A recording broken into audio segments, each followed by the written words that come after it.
Okay. One thing I wanted to mention is that when you do DTT and you have all of these components, right? You've got your program, the set list for that program, a data sheet for that program, and the graph, right? Hopefully they're all in a nice handy pile that looks similar to this. Okay? And everything's all on top of each other, so it's organized, easy to find, easy to work through.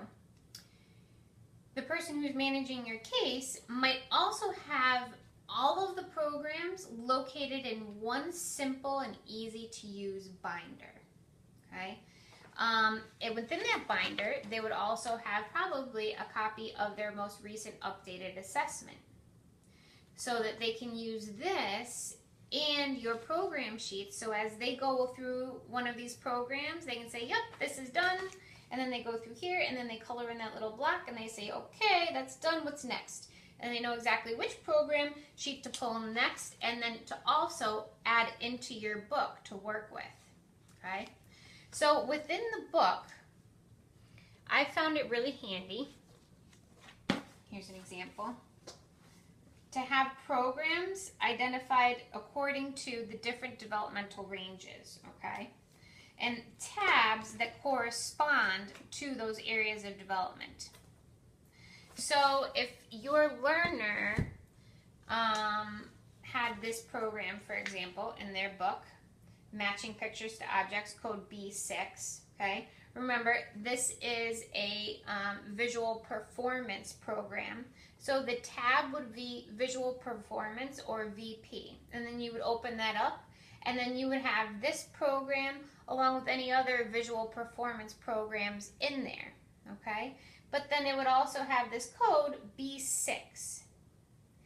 And then you would know when you saw B6 that, okay, B6 correlates to the materials that I need. And typically within my classroom, what I've done is I've set up program bins that have a number on them that correlate to this program, so that when my para or BT sees code B6, they say, okay, then I'm gonna just turn around, I'm going to find the bin that is labeled B6, they take out that bin, and then they already have in there the stimuli that they need to be able to run this program.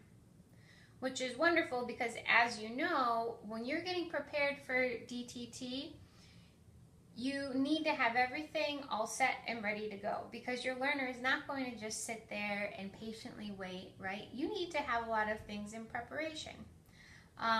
So having these things in mind and knowing where they are all located and being really organized well into a binder for you is going to be incremental in your ability to really implement great teaching procedures and make sure that your learner is having the best teaching experience they can have. All right, so I just wanted to share that briefly with you. We are going to be discussing more in the future about other ways that you can get yourself prepared to do DTT. But first I want to touch base on exactly what DTT is, and then we'll get into all of those very specific components afterwards. All right.